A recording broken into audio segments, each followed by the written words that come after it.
વિક્રમભાઈ, હાજી, પહેલાં તો તમને રક્ષાબંધન નિમિત્તે ભાઈની બેની લાડકી ફિલ્મ રિલીઝ થઈ રહી છે. ખૂબ ખૂબ અભિનંદન. અને આટલો સરસ વિષય અને આટલા ગુજરાતના સૌથી પવિત્ર ભાઈ બહેનના રિશ્તાના તહેવારના દિવસે તમારી ફિલ્મ રિલીઝ થાય છે. ફિલ્મમાં કંઈક વિશે જણાવો. ફિલ્મનું ટાઇટલ સાંભળીને તમને ખબર પડી જાય કે ભાઈ અને બહેનના પવિત્ર પ્રેમની આ વાર્તા છે. બહુ સરસ મજાની વાર્તા અને ડિરેક્શન અમારા પીકેભાઈએ કરેલું છે. તમે દરેક લોકોએ એમાં બહુ સારું કામ કર્યું છે. બધાને અલગ પ્રકારની ફિલ્મ ભાઈ અને બહેનના પવિત્ર પ્રેમની વાર્તા લઈને અમે લોકો આવી રહ્યા છે અને બધાને બહુ જ ગમે છે. બીજી વાત એ કે આ ફિલ્મમાં જે અમે ખેડૂતમાં બહુ સરસ ફાઇટિંગ જોઈ હતી, એવું કંઈ નવીનતા જોવા મળશે? આ પિક્ચરમાં પણ ફાઇટિંગ છે, સાથે એક સારા સોંગ પણ છે, સારી સ્ટોરી છે. તમારું ટેલર લોન્ચ થવાનું હતું એ દિવસે તમારા માતુશ્રી દેવલોક પામ્યા, અને છતાં આટલા જલ્દી પ્રમોશન માટે તમને આવું પ્રેરણાબળ તમારા ફેમિલીમાંથી ક્યાંથી મળ્યું? પહેલાં તો મા બાપે જે મને સંસ્કારો આપ્યા છે એમની પ્રેરણાથી જ. કારણ કે એમણે કીધેલું ગમે તેવી મુશ્કેલી હોય તો એ કામ કરતું રહેવાનું. અને આગળ પણ એવું થયેલું છે. મારો ભત્રીજો નાની ઉંમરમાં એ ઓફ થઈ ગયો હતો. એ વખતે પણ ઘણી પરિસ્થિતિઓ ખરાબ હતી, પણ એ વખતે પણ કીધેલું કે બેટા કામ તો કામ છે, કામ કરવું પડે. કારણ કે તું કામ નહીં કરું તો તારા પાછળ જે લોકો ખર્ચો કરે છે, પિક્ચર બનાવે છે લાખો કરોડો રૂપિયા, તો એમનું ઘણું બધું નુકસાન આવશે. એટલા માટે કામ તો તારે કરવું જોઈએ. ચાહકોને સંદેશ આપવામાં આપીશ હું કે મિત્રો, તમે લોકો મારી દરેક પ્રકારની ફિલ્મો જુઓ છો. મા બાપના આશીર્વાદ, એક માની દીકરાની વાત હતી, બાપની દીકરાની વાત હતી, ઘણી બધી લવ સ્ટોરી તમે મારી પિક્ચર જોઈ છે, લવ સ્ટોરીવાળી. તો આ પિક્ચર એક ભાઈ અને બહેનના પવિત્ર પ્રેમની પિક્ચર છે. તો આ પિક્ચરને તમે વધાવી લેજો. મને બહુ જ મજા આવી. આ ફિલ્મ લગભગ 1 મંથ સુધી અમારું શૂટિંગ ચાલ્યું છે અને એકદમ ઘર જેવો માહોલ થઈ ગયો હતો. બહુ મજા આવી, ઘણું બધું શીખવા મળ્યું. વિક્રમ સર છે, લેજન્ડ છે, એમની સાથેથી ઘણું બધું મને શીખવા મળ્યું. ડાયરેક્ટર કે મકવાણા છે, એમણે ઘણું બધું શીખવાડ્યું. આપણે નવા હોઈએ, ઘણી બધી વસ્તુ આપણને જાણવાની ઈચ્છા હોય, આપણે આતુર હોઈએ, એ ઘણી બધી વસ્તુઓ મને એક્ટિંગ વિશે અહીંયાથી શીખવા મળી છે. ગઈકાલે જે તમારી એક ફિલ્મનું રહી ટેલર લોન્ચ, આઈ એમ મૂન, અને આ જ મહિનામાં આ બીજી ફિલ્મ છે. બંનેના ડિરેક્ટર એકચ્યુઅલી એક છે હિન્દી ભાષી અને આ આપણા પ્યોર ગુજરાતી. તો બંનેમાં કમ્ફર્ટ ઝોન તમને ક્યાં લાગી? એક્ટરને છે ને પોતાની લાઈફમાં ઘણા બધા ડિરેક્ટર સાથે કામ કરવું પડે છે. મારા માટે બંને ડિરેક્ટર સેમ છે. બંને સાથે મને ઘણું ફાવ્યું. રોહિત સર એકદમ શાંત ડિરેક્ટર છે, એઝ વેલ કે સર પણ. કે સર એવું છે કે એ મારા ફાધર ફિગર છે.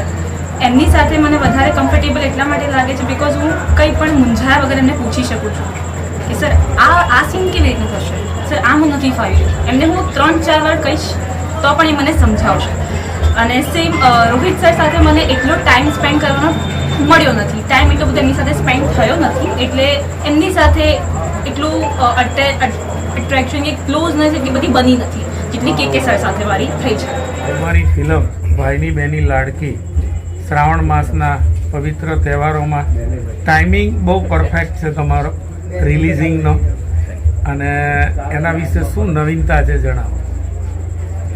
સૌથી પહેલે તો ટાઇટલ જ એવું કહી દે છે કે બેન અને ભાઈના પવિત્ર પ્રેમની વાત છે. દર્શકોને શું જોઈએ? મસાલો, emotions, love story, drama, fight, action, ઘણી બધી ઘટનાઓ, સારા સારા લોકેશન હોય, એ લોકોને જોવાની મજા આવે, સાઉન્ડ સારું હોય.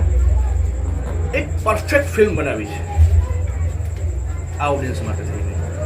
પણ તમે જે રીતે વાત કરી તો વિશેષતા શું અને આ ફિલ્મમાં શું નવું છે તમે જોશો એકવાર, એટલે તમે રિવ્યૂ લખશો આ ફિલ્મના, એટલે તમને ખબર પડશે શું નવું છે.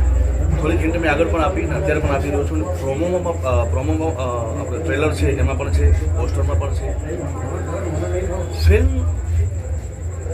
તમને હૃદયથી જેને કહેવાય કે આમ ગમશે, ટચ કરશે.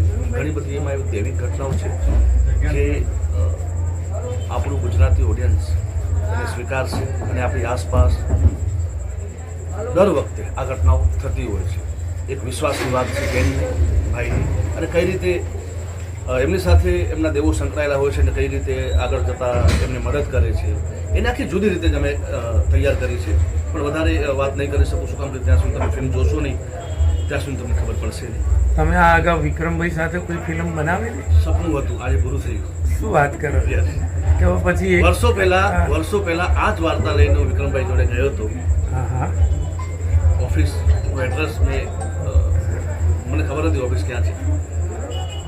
મેં અમારા કેમેરામેન છે હિતેશ બેલદાર, એમની પાસેથી એડ્રેસ લીધો, ગયો બારે એમની ઓફિસ બારે. આપણા સૌરાષ્ટ્રના સુપરસ્ટાર કહેવાય.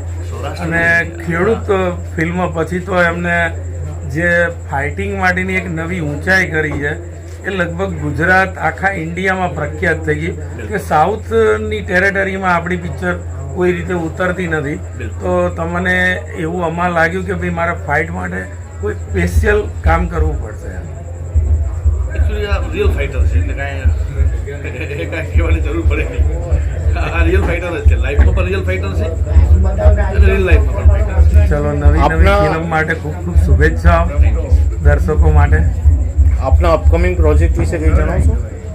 મારે અત્યારે એક બુલબુલ નામની ફિલ્મ આવી રહી છે ચાઇલ્ડ એબ્યુઝ ઉપર.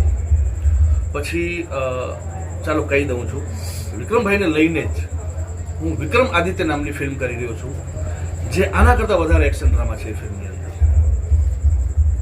અને એ ફિલ્મની અંદર વિક્રમભાઈ તમને કંઈક નવા જ પ્રકારની અંદર જોવા મળશે, જે આજ દિવસ સુધી લોકોએ કલ્પના નહીં કરી હોય. અને આ તમે બહુ જલ્દી સિનેમામાં જોશો.